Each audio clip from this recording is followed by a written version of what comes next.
Hi, this is Phil Spencer, and you're listening to the Inner Circle Podcast. For the fans, by the fans.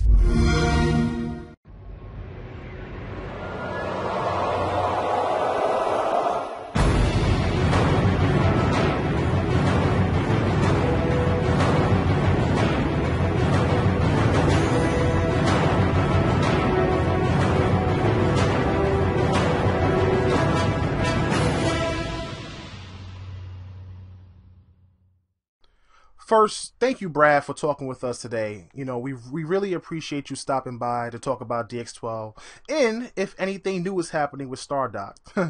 Sure.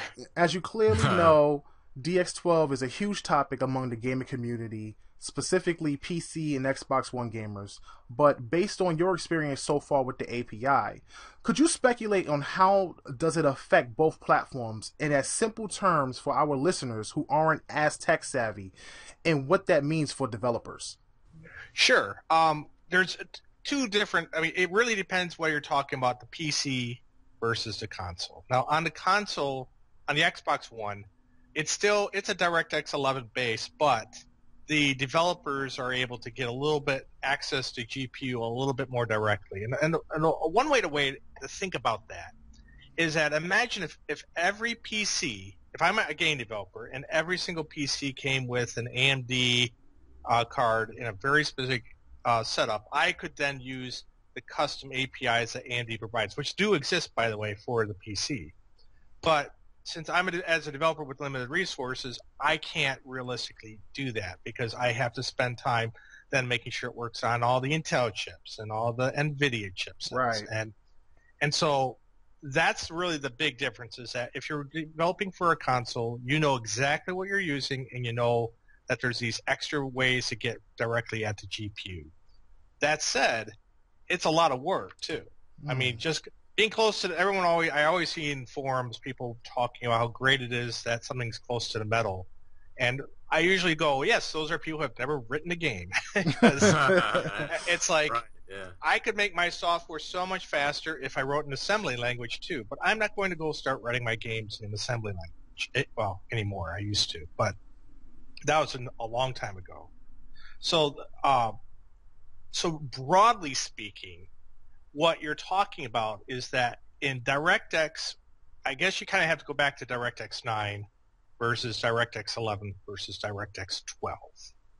And for the last 10 years, all of our games, whether you're playing on an Xbox, a PC, or a PlayStation, have basically been the DirectX 9 mode. Even if you're doing an OpenGL game, it's so ignore anyone's personal bias on their favorite API. The way it worked is that most games had what was called a main thread, and that was your starting thread that launched the game, and only that thread could talk to the GPU. Realistically, now their super developers could figure out ways around it, but realistically, your main thread talked to GPU. If another thread tried to talk to the GPU, your game would crash. So it wasn't a matter of, not only was it not easy, it was not a good idea for most developers. It would certainly beyond my capability to do it well. So no matter how many cores you had on your computer, and this gets into another thing, is that most people don't realize what a core is. I mean, obviously a lot of your listeners do, but the average person has no idea what a core is. And a core is basically having multiple CPUs on one die. What we call a CPU today is actually really 2, 4, or 8 CPUs put together. So if I only have one thread that can talk to the graphics adapter, then as a practical matter, all the other cores are just sitting there doing nothing. That sucks. Now, so Microsoft started to address, and in the old days it didn't matter, right? I mean, we only started getting a dual core, back in 2008? Right. I don't even remember when the first core dual came out. And that's when, we had 2 of them on the same chip. Yeah, we came a long way since then. And, yeah, exactly. And I mean, at that point, people were still mostly writing single-threaded games, let alone worrying about whether they should be splitting their graphics jobs into multiple threads. But Microsoft with Windows Vista released DirectX 10. And what was neat about that is that multiple threads could now talk to the graphics stack, which was great. because now you could. It was a big jump over DirectX 9. The problem is that when DirectX 10 then sent messages off to the GPU, it's still serialized. So you could have, let's say, 4 cores talking to DirectX 11, 10 and 11, and then only one line is going to the graphics adapter, and the graphics adapter might have, I mean, a whole, I don't remember offhand how many cores, and they don't always call them cores, they have their own terminology, but they could have many, many different computing cores on the GPU. So it wasn't ideal. Still better in DirectX 9, but still kind of a bummer. Right. So then, and we basically been eating that for a long time, and that's Microsoft, Xbox One users have been dealing with that. I'm not privy to the details on the PlayStation 4, but from what I've heard from other developers, the graphics stack on the PlayStation 4 is actually a little bit even crummier. It's Really? closer to it's still a DirectX 11 type thing, but it's still not great. But they have better hardware than the Xbox in that area. Well, it depends on who you talk to, right? Because of the super fast little chunk of RAM Microsoft has, but they're using DDR3. Right. But that's a whole different topic for people in the forums to argue all day about. Right.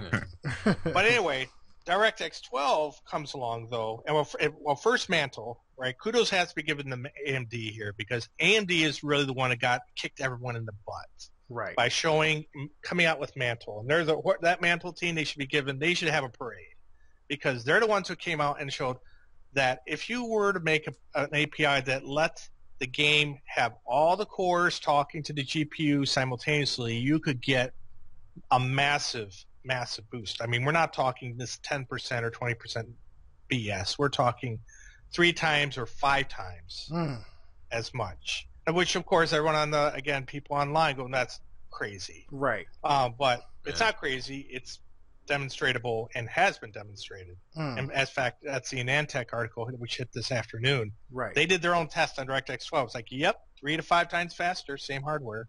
And so Microsoft kicked Microsoft in the butt to come out with DirectX 12, which is similar to Mantle. And now if you have 8 cores, your 8 cores can all be talking to the GPU at the same time, which is just gigantic. That's crazy. Wow. That's an amazing thing. I can't even imagine what the next set of games are going to be like on PC, let alone Xbox. But PC, we might see some stunning things in the future. You are.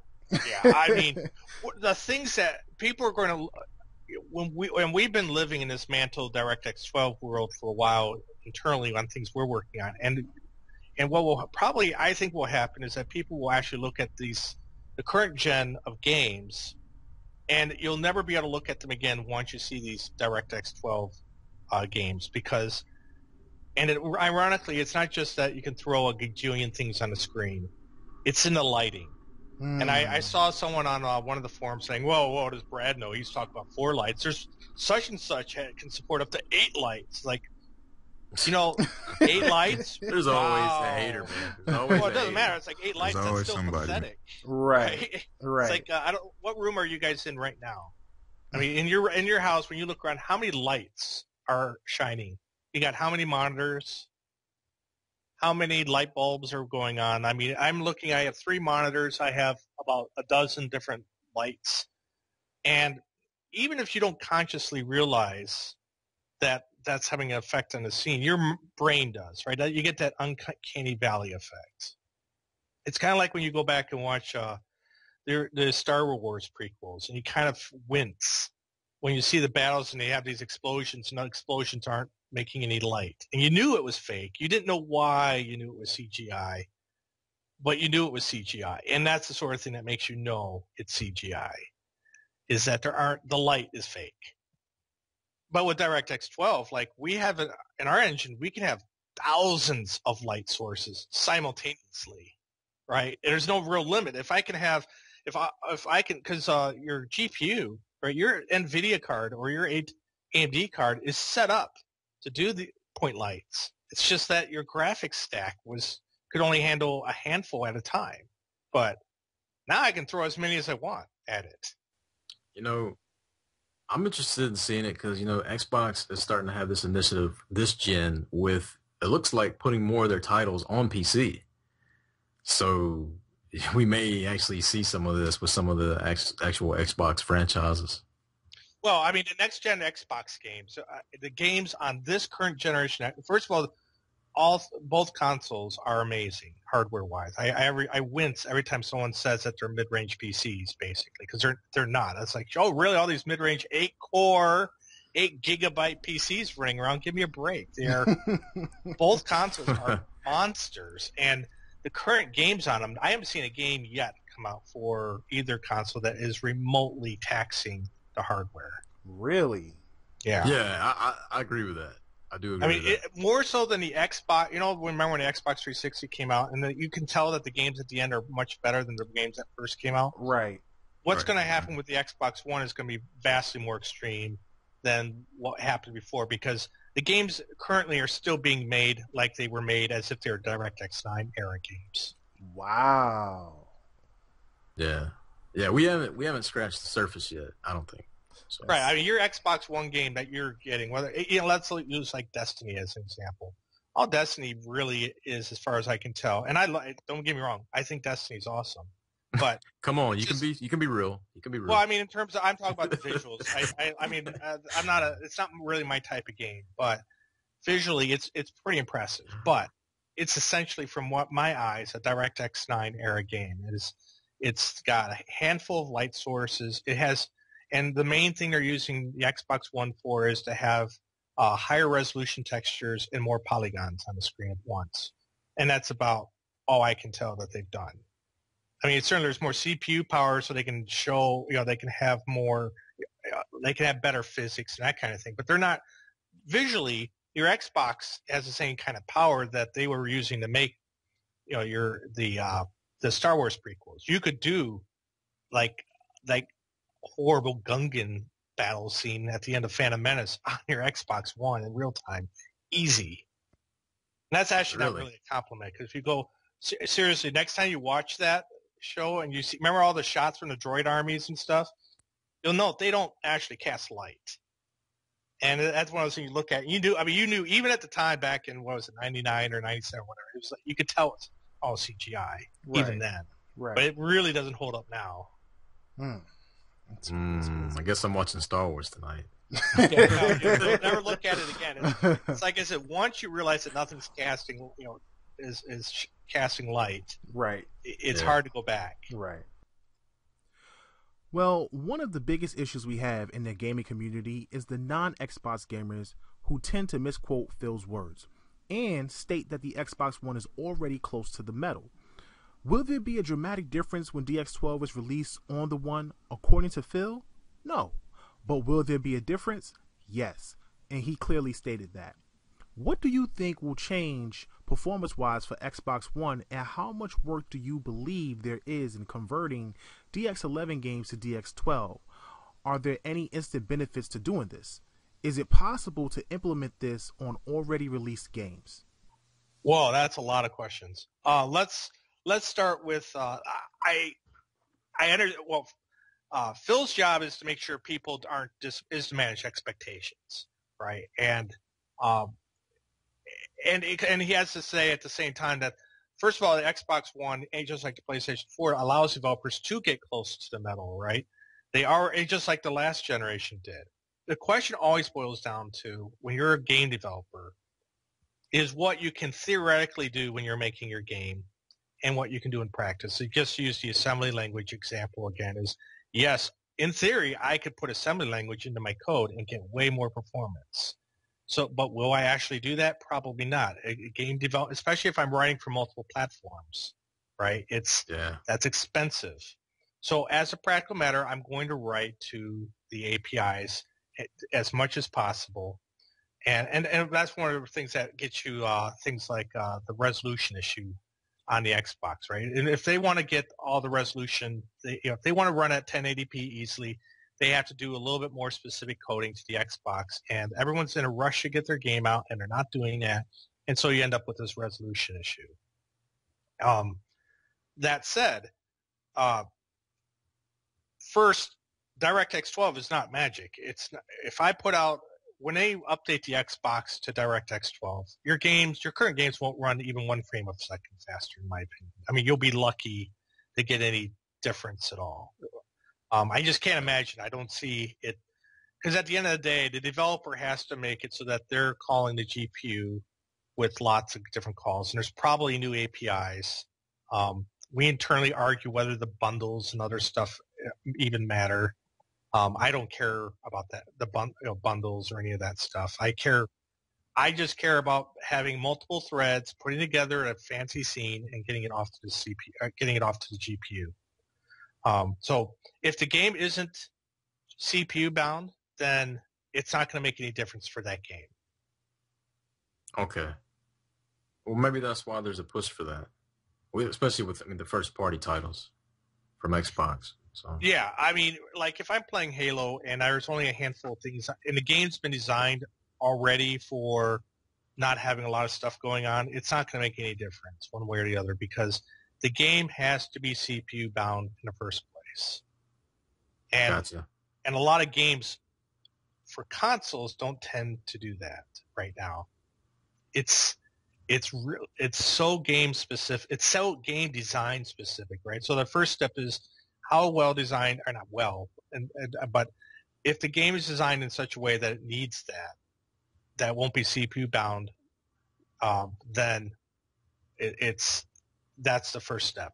The second step then is the developer capable of, or is the engine, right, more likely, right, because you're going to use Unreal or Crytek or something, or Unity, is that engine going to make the best use of DirectX 12? I saw people talk about Battlefield 4 like, oh, well, when they went to Mantle and only got like a 20% difference. Well, yeah, Battlefield 4 is a existing engine. What did they think they were going to be able to magically do? Right. I'm impressed they were able to get that much out of it. That's actually pretty impressive, I think. But if you're writing something new, if you're writing a new engine that's designed to be very parallel, you're going to get a massive difference. I think that was one thing that most people didn't quite understand as far as how the DX12 would affect games on the Xbox One. Yeah, and I see what a lot of people don't even under. I saw someone saying that they didn't. A lot of people don't understand what CPU bound is. They think that means CPU saturated, and that's not the same thing. Like people will load up their machine and go, "My machine's not CPU bound. See, my CPU is only at 10%." And it's like, yeah, but one of your cores is maxed, right? So you're CPU bound. If the other cores are sitting there doing nothing, but one core is maxed because it's all your graphics are being handled through one core, then you're CPU bound. Right. Well, many of us understand the performance gains of DX12, especially how it will affect the CPU and the speed across porting games from PC to Xbox One. However, considering the API is exclusive to Windows 10 platforms, as a developer, how would you develop games for multiple platforms with the benefits of DX12 being used on PC and Xbox One that may not translate to other platforms? And just to be clear, does DX12 affect the GPU other than spreading tasks across the CPU? Well, that gets into more of a graphics question than I'm familiar with. I mean, I'm not a hardcore graphics programmer, so there are probably a bunch of new features of the GPU or new specs that the latest NVIDIA and AMD cards will have that DirectX 12 will take advantage of. I'm, broadly speaking, more interested in the ability of having if you're like most of the things that I work on are either strategy games or role-playing games. And those kinds of games are almost always CPU bound. I want to have 1,000 guys on the screen, or I want to have, like in Sins of Solar Empire, I would love to be able to have it where every shot is casting a light, every explosion is casting a light, and be able to show incredible detail and of having 1,000 ships in a battle and everyone has its own turret firing and stuff. That's the sort of thing that gets CPU bound in a hurry. If, on the other hand, if I'm playing Halo 6 and it's one guy on a screen against 6 guys, that's probably not going to get CPU bound. So most for me is that it DirectX 12 and Mantle and anything else that might be being announced soon will allow me to get my stuff, be able to use all these cores in parallel. We know you have some pretty good knowledge on what this thing is capable of. So we gotta ask, have you guys been developing any new games using DX12? And if so, being it also helps port games quicker, could we see any games from Stardock come to Xbox One? Oh, in the long term, I mean, we plan to support Xbox One and PlayStation 4 on any title where it makes sense, right? We're not going to take a turn-based strategy game and move it over to Xbox One because there's just not enough of a market for that sort of thing. But yeah, we have a number of games in development that use DirectX 12. Oh wow! Pretty heavily. In fact, I can tell you, like we have, let me give you an example of something that, like we have Star Control. Internally, we're developing Star Control, and it's not going to be out for quite a while because most of our resources are on our titles coming up sooner. But that's a DirectX 12 title, and you can kind of imagine if someone who's Star Control is if people can think about how a Star Control game might benefit from a really rich, interesting universe and a very rich, interesting battle scenes. You can see where DirectX 12 would really benefit. And, of course, that's the kind of game that would make sense on, say, a console or something else. But that's in a pretty distant future. Right. We had a request to ask you about the Nitrous Engine. When will it launch? Will it be for sale or subscription? And will DX12 features be in the engine? Yes, on all that, but it won't be. We're not going to license it to third parties until we have a couple games out ourselves where it's very, it's mature enough to where,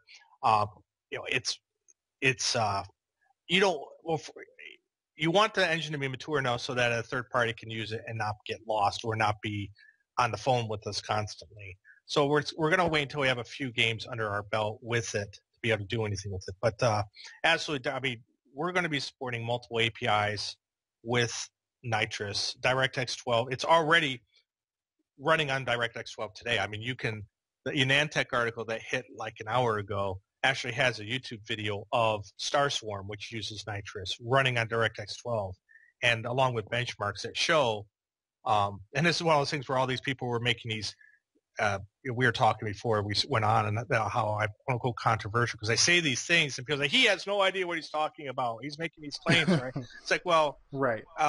We should buy a lot of Crow because it's, Unantech agrees. they have Starswarm. Right. They benchmarked it themselves under DirectX 11 versus DirectX 12 on a full range of hardware, and their benchmarks show that DirectX 12 is between 3 and 5 times faster. None of this 10% nonsense. I mean, it's kind of like what Phil was saying. You'll see a 50% optimization on the CPU. To me, that's dramatic. Anything that cuts something in half is dramatic. Yeah, but we're not talking 50%. We're talking 300 to 500%. That's right.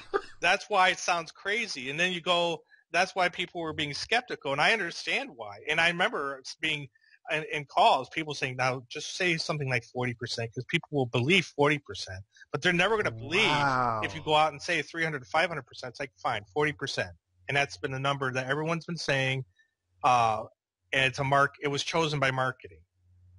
Not wow, right? Yeah. So now like I said, the Unantech article I'm talking about is live right now. They did the benchmarks, and it's not 30 or 50%. It is 3. So let me give you an example. This is from Unantech. They went from on DirectX 11. They went from, this is frames per second, 22 frames per second this is on a GTX 980, from 22 to 56 frames per second. And on a Radeon, they went from 7.5 to 43, which is that's 6 times faster. That's 600%. Yeah, I actually just watched that video on YouTube, and that was pretty impressive. But to come out and say that someone was 300 to 500% better, people would think you're absolutely bananas. Right, exactly. Yeah, they so would. we were told, say 40%. People will believe that. But now it's like, well, there it is. There's a video. It's not some canned thing. It's not from Microsoft. It's from Anantech. Everyone, including me, trusts Anantech. It had nothing to do with the benchmarks. I just didn't see the article until everyone else did. And it's like, because they could have just as easily come out and said, oh, nope, see, Brad's was wrong. But, Right. I mean, I knew what the results were because we've been seeing them for months. Now, question. Would these benchmarks be similar for the Xbox platform or different because of the hardware? That's hard. That is hard to say. I would guess. I would say in the case of Starswarm, probably, because we probably wouldn't have been willing to go and write the game in some super low-level way to using just a special. In the same way that we wouldn't have gone and made use of the SRAM stuff, we wouldn't have gone and used this whatever special APIs to get even closer to the hardware. Now, whose fault is that? That depends on who you ask. But the question you gotta ask yourself is, how many exclusive Xbox or exclusive PlayStation games are there? Is the average game cross-platform or not? If it's cross-platform, well, then you're going to have a lot of these proprietary features not used. With DirectX 12, now things get pretty interesting. That's major. That's major. Major news. Major news. So many gamers will question how valid all this is. Right. and they can even question it, and now they can see it, right? It's like, exactly. Unless they want to say that Anantech made a fake video and put it on YouTube, then that discussion is closed. Right. I mean, it's not. They can talk about what they want, but I mean, I'm not sure at this point they'd get into the realm of conspiracy theory. Right. It's funny because I think even after this show, they'll say there won't be any benefits to the Xbox One anyway. But the benchmarks for PC say otherwise. And the console is closer to being a PC more than ever. That's one of the things that people have been saying a lot. Well, yeah, but it's not true. Consoles. I mean, it is and isn't. Like I said, it's one of those things where if I'm developing an Xbox One exclusive title and I can get really close to the hardware. I mean, I can use these special APIs that if I'm willing to put in the work, I could do everything. And so it's like in a debate. Sometimes both sides are right, and that is the people who are saying that you could already do this on the Xbox One right now. I would agree with them. You could, in theory, do this right now if you're willing to write a lot of this stuff yourself. The question is always, is the developer willing to write all that stuff themselves? It's kind of like volumetric lighting. It's one of those. And there's a great. Oh God, I just want to hug the guys doing the Homeworld remastered thing, because they actually in DirectX 9 implemented a volumetric lighting beam, which just looks awesome, right? Well, I can also tell you that guy is a amazing developer because that was very hard to do.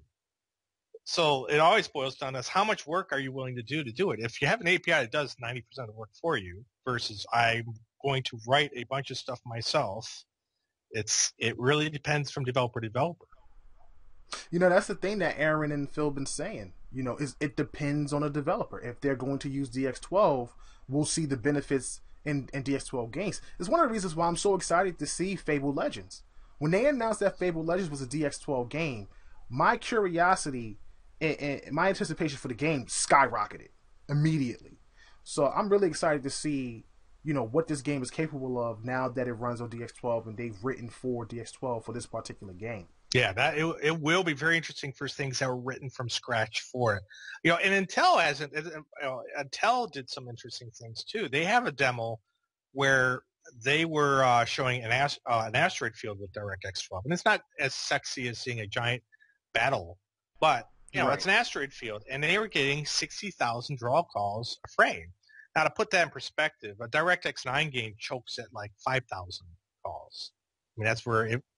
And so you're talking a pretty gigantic difference. Now, at the same time, I've had this argument with my friends at Firaxis over the years. They says, well, if you're willing to, if you make use of the AMD and NVIDIA stuff that they give you, you can bypass a bunch of stuff on DirectX 9 and do a bunch of other stuff. It's like, well, yeah, but holy cow, it's beyond our capability. Right. Do you think Phil made his quote to keep our expectations in check and level the hype so we gamers aren't disappointed if we don't see a change? Well, yeah, absolutely. I mean, he's doing the right thing, in my opinion, is that because what's going to happen is that here's a nightmare scenario, and this is going to happen. I've seen the future, is that sometime next fall, Microsoft's going to roll out a DirectX 12 update to the Xbox One. And you're going to get a bunch of people who are going to load up their existing games and go, well, I didn't notice any difference. What a bunch of hype. Right. And it's like, because there isn't going to be any difference. Right. And then it'll get worse because you think, well, they'll understand. You can explain to them that of course, didn't make the better new games, but then you'll have the first round of games that are quote unquote support DirectX 12, and they will only have a 10 to 20% boost because they're written with DirectX 11 in mind, but they've been updated to support DirectX 12 APIs. So the low hanging fruit, so to speak, parts of it. And they're only going to get a 10 or 20, which is still decent, right? 10 to 20% boost is nice, but it's not 500%. It won't be until you get an engine that was architected from scratch to make use of these new features that you're going to see those kinds of features. But you will get that kind of stuff during the lifetime of your consoles. And that, and when we interview Phil, that's exactly what he said. The difference will be like what Perfect Dark was to Halo 4. And I that's a leap. That's a major leap when you think about what Perfect Dark was on the 360 compared to the end of the generation and what Halo 4 was. And we think games like Rise, Drive Club, these games look incredible to us. I can't even imagine what will happen towards the mid to end of the generation of these consoles. Sure you can. Just go load up, watch Lord of the Rings, right? Return of the King. And go, I will be playing that game by the end of this console generation. And feel free, someone on Twitter or whatever is free to record this segment and throw it in my face if I'm wrong, because I'm that certain that it's going to happen, because there's no reason we can't do that. I mean, I just want to – people forget the specs on their Xbox One and PlayStation 4. 8 cores. Your machine, your console has 8 cores on it. Oh, my God, that is insane. That I can't believe they were so forward thinking, really. I mean, it's just, and they have 8 gigabytes of memory, and they're 64-bit, which means that the games can access all that stuff. And you know that as time goes on, they'll have APIs to be able to throw more and more of the operating system overhead out the window, to get more access to more of it. I think people just look at the cards. Oh, this runs this card and that runs that card, and this because that does this is so much more powerful. It's the numbers game. The higher the number, the better it is. But that doesn't mean that the other console is a slouch. But they're taking their PC mentality and bringing it to the console, because forever your CPU didn't really matter.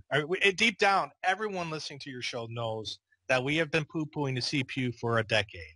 And because of it, ironically, people are aware of this problem, at least at some level, because we don't care about CPUs anymore. We care about how powerful your NVIDIA card or your AMD card, and all the benchmarks that have come out have been about that. And it'll be maybe one little, they might not even mention what hardware, what Intel, whether, it was running on some Intel thing, because it didn't matter. So people understood that there was a problem, because the fact that everything was put onto the GPU. But now we have where those 8 cores on your Xbox and on your PlayStation 4, they matter now. Well, they will when Sony does their thing. Finally, I just want to ask you just this last question. In your opinion, where do you see the future of gaming heading? With talk of cloud compute, the introduction of HoloLens, which I'm sure you've seen. Yeah, that thing's oh my God. Yeah, that's like living in the future. It's like the future today. Yeah, it really is. And as you said, a new API for OpenGL and DX12. You think this can sustain the generation for as long as it did the last generation? Because last generation was pretty long. Oh, this generation will be much longer. Much longer. I mean, like I said, the games that we have now aren't even scratching the surface of the hardware. I mean, they're nothing compared to what you're going to get. like I said, you want to know what the end of the generation looks like, they will be like the CGI of today's movies at the end of it. There's just no reason not to be able to do that with the hardware we've got. I mean, one can go and look at what's the rendering platform of a typical Maya or 3D Studio or well, they would have been using RenderMan back in the day. Well, they still use RenderMan. But, I mean, like, one of the things that I can't wait to see die is deferred rendering and that kind of stuff. You know, we'll look back and we'll look at, you know what, here's the thing. By the end of this generation, we'll look at deferred rendering like in the same way as we look at sprites. You know, oh, look at that. Because everyone will be able to look at it again and go, oh, look at that deferred rendering trying to do motion blur. Yeah. That fake shadow. Oh, look at the texture fighting going on. Right. Oh man, this has been a great show, honestly. It really has. You know, we get so many people. This obviously, you see the forums, you see the comments, the back and forth between gamers, and really, this thing benefits us all. You know, as gamers, it's pushing the technology forward. It's making the things that we enjoy much better, much more realistic, and I think that we all should be happy. Absolutely. Honestly. Yeah, I think we all should be happy. And the bottom line is that you always want technology to go forward, and I'm glad Microsoft stepped up, and I'm glad AMD, you know, woke them up, because you know nobody wants to see anything stay in the same place. I don't want to play Xbox One and still feel like I'm playing Xbox 360. Or that game could have been done on Xbox 360. I'm ready to move forward, and I think that DX12 HoloLens. What Microsoft is trying to do overall as far as integration between PC and all their devices, the Xbox One, the tablet, you know, also having the crossplay, which I think is huge, in my opinion, especially for MMOs, because I love RPGs and I am excited to play, you know, Elder Scrolls Online when that comes out. If we get Final Fantasy 14, obviously. You heard the big announcement about Sony Online Entertainment now going multi-platform, becoming Daylight Games, and I'm just excited to get to play those games in an MMO setting, and the future of MMOs, or the future of strategy games, or games in general, where you have so much happening on screen with DX12 or Sony's API, their new API that takes advantage of its hardware, is very exciting. And I think anybody listening to this show should be highly excited about the future of your platform. Oh yeah, it's a win-win for everyone. It's a huge, like, one might say, well, look at the GeForce 980, the GTX 980. It goes from 22 to 56, and when the Radeon gets a huge boost too, and even Intel is going to make a fortune, right? Because now everyone's like, hey, that 8-core CPU looks pretty good now.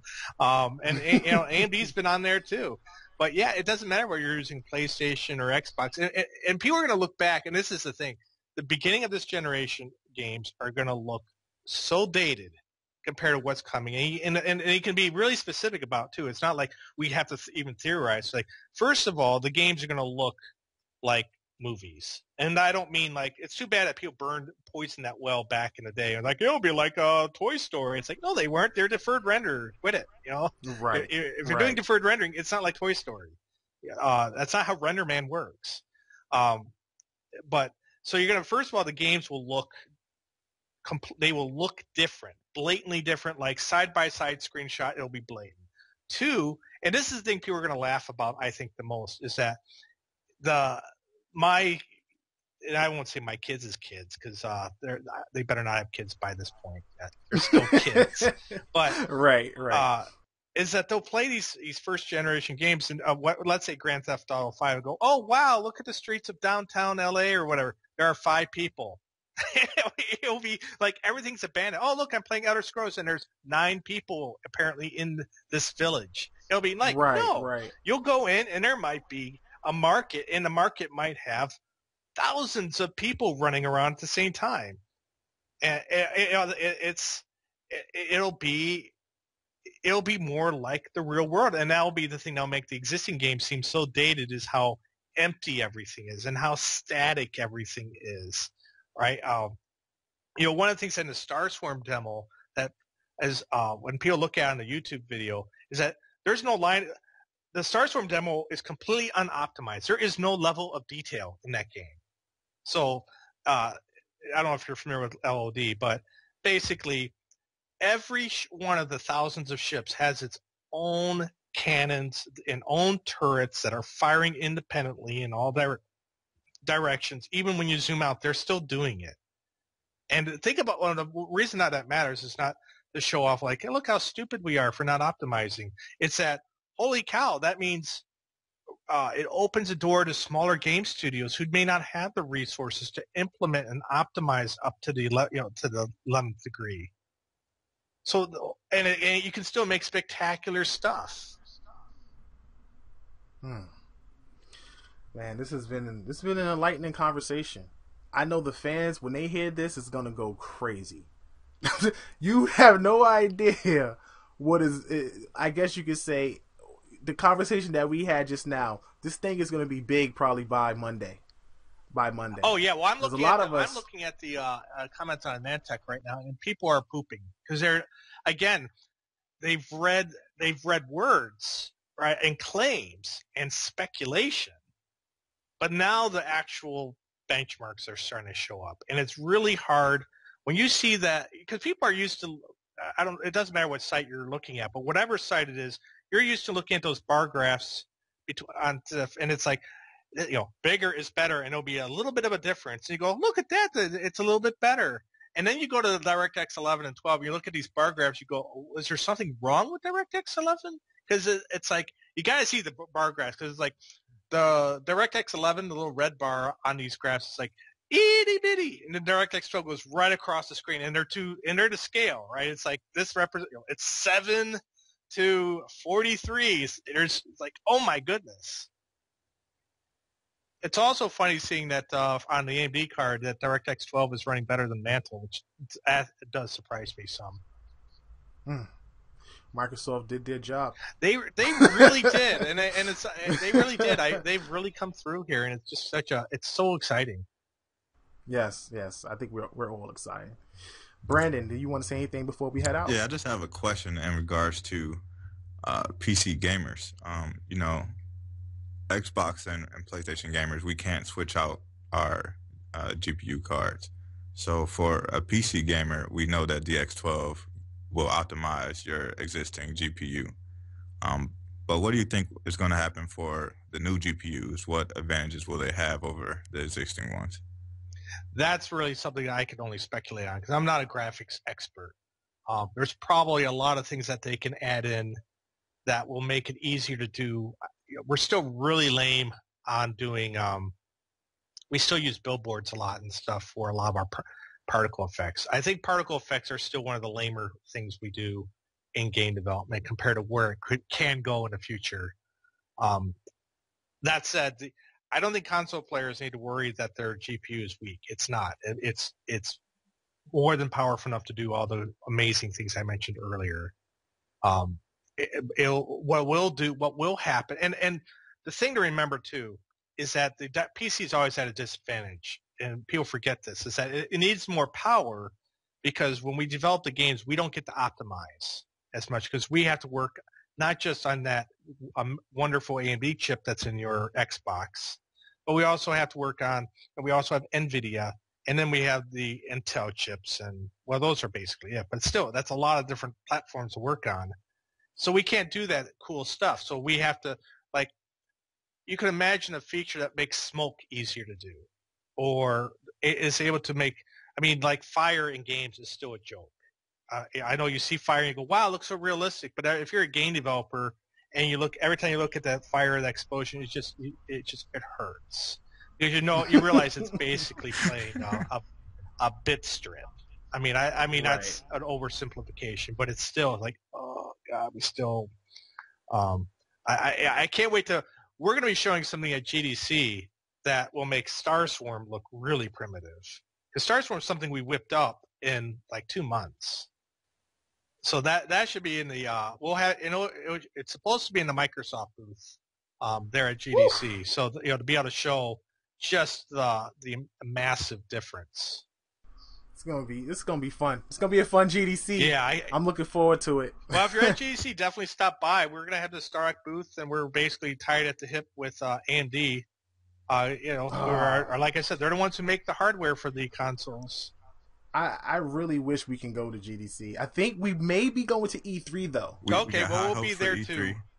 I hope so. Oh, that's gonna be. Yeah, we'll be in the AMD cool. booth. I can't tell you the specific, but AMD has something crazy they're working on. Oh man.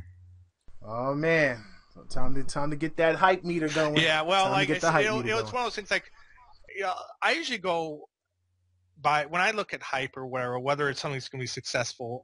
I usually go, was the idea in hindsight obvious? And AMD's working on something that in hindsight will be like, well, duh. Why didn't we have this already? And then you get kind of mad. Like, why didn't we have this? Why haven't we had this for a long time? And DirectX 12 feels that way too, right? And that's one of the reasons why we speculate internally, like, why do I feel that downplays this so much? And one of our speculations, and obviously I'm speculating here, is that I think a lot of people would be really ticked off if they realize that their machine's been gimped for the past several years, right? That all those people who went out and bought those quad-core or 8-core CPUs were basically getting almost nothing out of it. It was basically worthless particularly for gaming. One thing I gotta say is that you can really tell how powerful gaming is, because until this year I never really noticed. Well, I've noticed because I pay attention to like GDC and the Microsoft events and stuff like that, but I've taken notice to other gamers who are actually interested in things that go on outside of gaming, as far as Microsoft products and just how powerful gaming has become and how it's taken over the gamer's mind, and they've really paid attention to what's going on to other events other than just like E3 and Gamescom. So like GDC and the build event and stuff like that, gamers are really paying attention to what's going on there. Yeah. I think eventually they're going to have to come up with a new term besides gamer. And not because there's a problem with gaming or anything, but because it's growing into such a, I hate the term digital interactive, but when you see things like, Microsoft's HoloLens and some of these other endeavors, you realize everything is going to be integrated together into one meta experience. That's just going to be, I think, I'm very excited about. And it's almost like it's even more than gaming. It's something even more, something that brings people together and like you were saying, is that you start to connect with a lot more people, and they're starting to get it. They're starting to understand how these things can make our lives more interesting, especially when you see your parents or grandparents or aunts starting to get it. Right, to get it, exactly. Yeah, everything becomes integrated, and people start to understand how this technology works, and it brings us together even though we may be far apart, and it makes us understand things on the same level. It just brings you closer, man. The community comes together, the gaming community comes together, and I think that's something that Microsoft is trying to do. I hate to interrupt, but one thing I wanted to also point out on that, in terms of your interactions with people, is that it's going to change the economy as well. Did you know that Valve paid $57 million to people who make hats? That's so amazing. When you think of how rich these games are going to start to get when all this hardware comes out, imagine the cottage market that's going to spring from it, where people are going to be able to make mods and enhancements to make these game experiences more, because that's always been one of the challenges, right? When we're talking about, well, yeah, the games can have all this stuff in them, but who's going to make it? Well, this has been a very enlightening interview, man. We want to thank you so much for coming on the show and giving us the opportunity to chat with you about DX12 and gaming's future with the new API. And we hope that you'll come on the show again, in the future for any of your projects or any type of tech talk. We'd be very, very ecstatic. Oh, my pleasure. It's fun to talk to other people interested in this kind of stuff. And when you're in a game studio, you don't get a lot of opportunities to really get to talk to the people who play the games one-on-one like this. It's very fun. Right.